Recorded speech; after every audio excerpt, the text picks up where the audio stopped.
മോളെ സൂക്ഷിക്കണേ, സമയത്ത് ഭക്ഷണം കഴിക്കണം, നന്നായി വെള്ളവും കുടിക്കണം. ശരി അമ്മ. എത്ര നന്നായാ മഞ്ജുന്റെ എല്ലാ കാര്യങ്ങളും അമ്മ നോക്കുന്നേ. എന്റെ അമ്മായിയമ്മ ഞാൻ ഗർഭിണിയാണെന്ന് അറിഞ്ഞിട്ട് തിരിഞ്ഞു പോലും നോക്കിയിട്ടില്ല. ഇത്രയും സ്നേഹമുള്ള ഒരു അമ്മായിയമ്മ കിട്ടിയത് മഞ്ജുന്റെ ഭാഗ്യ. പ്രീതി,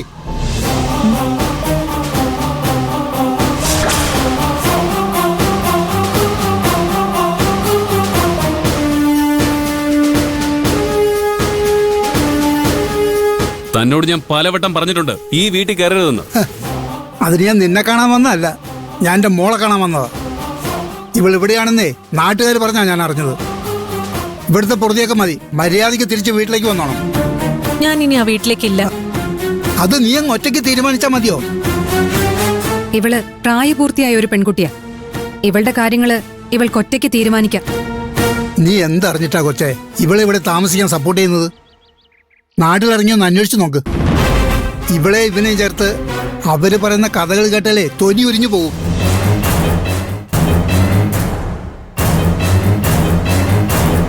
ഇതിനെക്കുറിച്ചൊരു അറിവില്ലാതെ ഇവന്റെ തോന്നിയാസങ്ങൾക്ക് കൊടി പിടിക്കാൻ നിനക്ക് നാണമില്ലേ കൊച്ചേ? മര്യാദയ്ക്ക് സംസാരിക്കണം. നിങ്ങൾക്ക് മര്യാദകൾ കാണിക്കാം. ഞാൻ പറഞ്ഞതാണോ കുറ്റം? ദേ, നിങ്ങൾ അച്ഛനും മകളും തമ്മിൽ എന്തെങ്കിലും പ്രശ്നം ഉണ്ടെങ്കിൽ അത് പുറത്തു വെച്ച് തീർക്കണം. ഈ വീട്ടിൽ കയറി ബഹളം വെച്ച ആരും കൈയും കെട്ടി നോക്കി നിൽക്കുന്ന് പ്രതീക്ഷിക്കണ്ട. നിങ്ങളുടെ ഭീഷണി കേട്ടാ പേടിക്കുന്ന ആളല്ല പീതാംബരൻ. പീതാംബര, നീ എനിക്കെതിരെ കളിക്കാൻ ഇവളെ ഒരു കരുവാക്കി ഉപയോഗിക്കാൻ ശ്രമിച്ചു.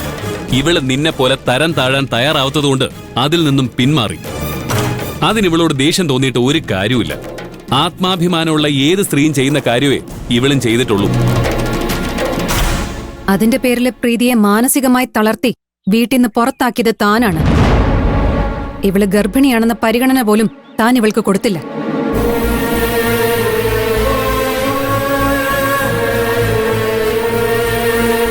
ഇപ്പോഴും അച്ഛൻ എന്നെ തിരിച്ച് വീട്ടിലേക്ക് വിളിക്കുന്നത് സ്നേഹം കൊണ്ടല്ല. ഈ വീട്ടിൽ ഞാൻ ചെലവഴിക്കുന്ന ഓരോ നിമിഷവും അച്ഛൻ എന്തുമാത്രം അപമാനം സംഭവിക്കുന്നു പേടിച്ചിട്ടാ.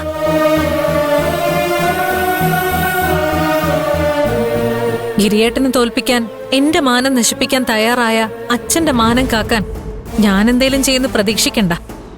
നീ എന്നെ കോടതിയിൽ വെച്ച് നാണം കെടുത്തിയത് ഞാൻ സഹിച്ചു. പക്ഷേ നീ ഇപ്പോ ഇവന്റെ കൂടെ താമസിക്കാൻ തുടങ്ങി നമ്മുടെ കുടുംബത്തിലുണ്ടാക്കിയ ചീത്തപ്പേരുണ്ടല്ലോ, അത് ഞാൻ മരിക്കുന്നവരെ മറക്കില്ല.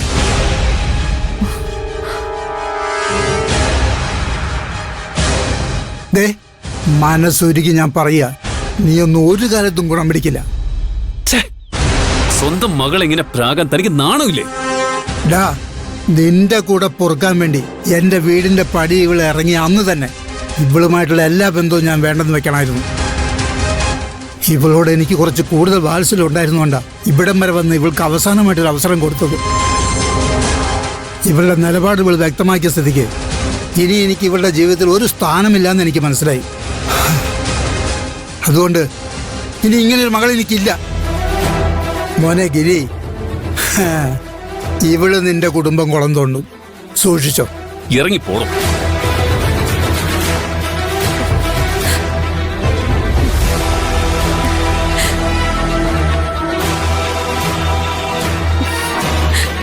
അയാള് പറഞ്ഞതൊന്നും പ്രീതി കാര്യാക്കണ്ട. പ്രീതിയുടെ കൂടെ ഞങ്ങളുണ്ട്. നിങ്ങൾ എന്നെ കുറിച്ച് ആലോചിച്ച് വെറുതെ വിഷമിക്കണ്ട.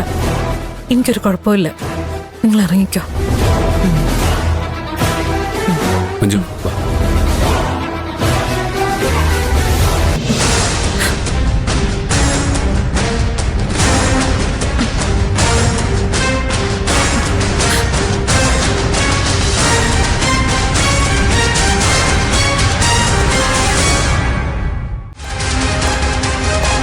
ആരാ ഇത് ചെയ്തെന്നറിയോ? ഇല്ല മാഡം, ഞങ്ങളും ഇത് ഇപ്പോഴാ കാണുന്നേ.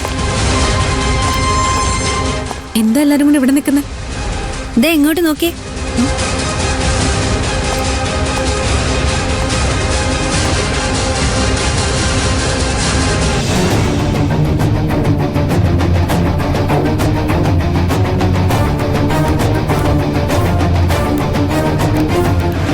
ഈ കോളേജിലെ പുതിയ ബ്ലോക്കിന്റെ ഓർമ്മയ്ക്ക് വെച്ചതായിരുന്നു ഇത്.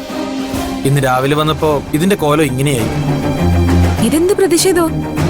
ആരോടുള്ള ദേഷ്യം തീർക്കാൻ ഇങ്ങനെയൊക്കെ ചെയ്യുന്നത്? പുതിയ ബ്ലോക്കിന് തറക്കല്ലിട്ടത് ഗോപാൽജിയാണ്.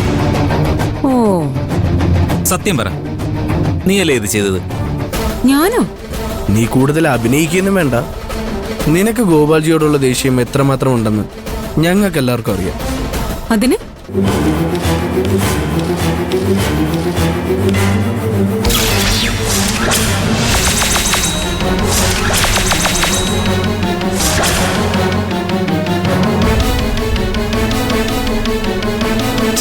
എന്തൊക്കെയാ ഡോക്ടർ ഈ കോളേജിൽ നടക്കുന്നത്?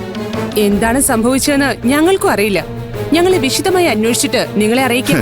മൂക്കിന്റെ താഴെ ഇങ്ങനൊരു സംഭവം നടന്നിട്ടേ അതിനെക്കുറിച്ച് ഒന്നും അറിയാത്ത നിങ്ങളെ വിശ്വസിച്ച് ഞാൻ ഇവിടുന്ന് പോണോ? അതൊന്നും നടക്കില്ല. ഞാൻ പോലീസിനെ വിളിച്ചിട്ടുണ്ട്. അല്ല, പോലീസിനെയൊക്കെ വിളിച്ചു വരുത്താൻ മാത്രം വലിയ പ്രശ്നമാണോ? നിങ്ങൾക്കിത് നിസ്സാര വിഷയമായിരിക്കും, പക്ഷെ കരിപുരണ്ടിരിക്കുന്നതേ എന്റെ പേരില. അപ്പൊ ഇത് ചെയ്താരാന്ന് കണ്ടുപിടിക്കേണ്ടതേ എന്റെ ആവശ്യമാണല്ലോ. എന്താ ഗോപാൽജി പ്രശ്നം?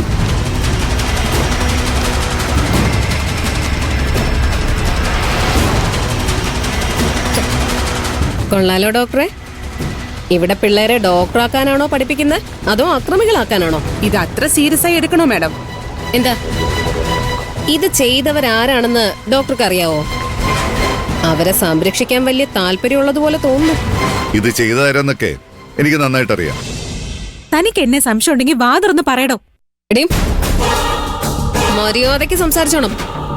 കുരുത്തക്കേട് കാണിച്ചതും പോരാ, നിന്ന് വെല്ലുവിളിക്കുന്നു. ഞാനാ ഇത് ചെയ്തതെന്ന് എന്താ തെളിവ്?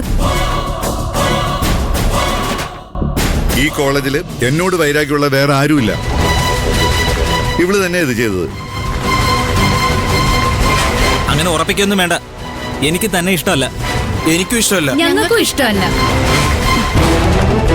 ഇപ്പൊ എന്തായി? ഇവരുടെ എല്ലാവരുടെയും നേതാവ് നീയല്ലേ? അതുകൊണ്ട് നീ ഞങ്ങളുടെ കൂടെ സ്റ്റേഷൻ വരെ ഒന്ന് വാ. കുറച്ച് ചോദ്യങ്ങളൊക്കെ ചോദിക്കാനുണ്ട്. മാഡം അത് വേണ്ട, അവർക്ക് ചോദിക്കാനുള്ളതെല്ലാം ചോദിക്കട്ടെ. വാ.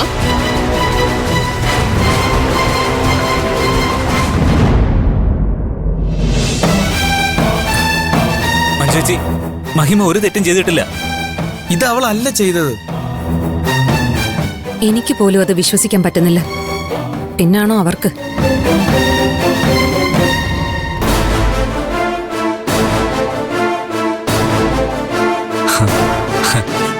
എല്ലാം നമ്മൾ വിചാരിച്ച പോലെ തന്നെ നടക്കുന്നുണ്ട്. ഇനി എല്ലാം നിന്റെ കയ്യില. ഇനിയുള്ള കാര്യങ്ങൾ ഞാൻ ഏറ്റു. എന്നേ പോട്ടെ. മഞ്ജു ചേച്ചി ഇങ്ങനെയൊക്കെ സംസാരിക്കുമെന്ന് ഞാൻ ഒരിക്കലും വിചാരിച്ചില്ല. ഇനിയിപ്പോ എന്ത് ചെയ്യും? നീ മൂതേട്ടനെ വിളിച്ച് കാര്യം പറ.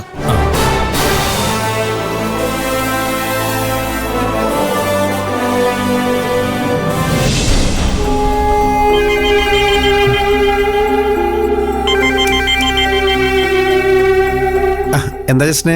മൂതേട്ട, മഹിമയെ പോലീസ് കൊണ്ടുപോയി. എന്തിന്? കാര്യം എന്താണെന്നൊക്കെ ഞാൻ വിസ്തരിച്ച് വോയിസ് നോട്ട് ഇട്ട് തരാം. ആദ്യം വേഗം സ്റ്റേഷനിലെത്താൻ നോക്കും മൂതേട്ട. ആ ശരി.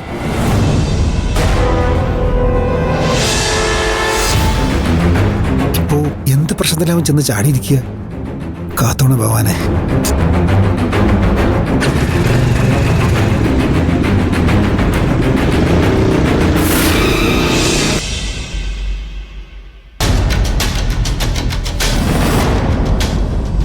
താഴെ തട്ടിന്ന് തുടങ്ങി കഷ്ടപ്പെട്ട് മുന്നേറി വന്നവനാ ഞാൻ.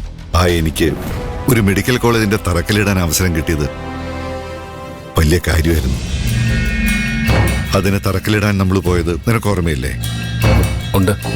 അന്ന് എനിക്കതൊരു അഭിമാനമായിരുന്നു. വലിയ പഠിപ്പൊന്നുമില്ലാത്ത എനിക്ക് ഒരു മെഡിക്കൽ കോളേജിന്റെ തറക്കല്ലിടാൻ അവസരം കിട്ടിയല്ലോ എന്ന് ഓർത്തു.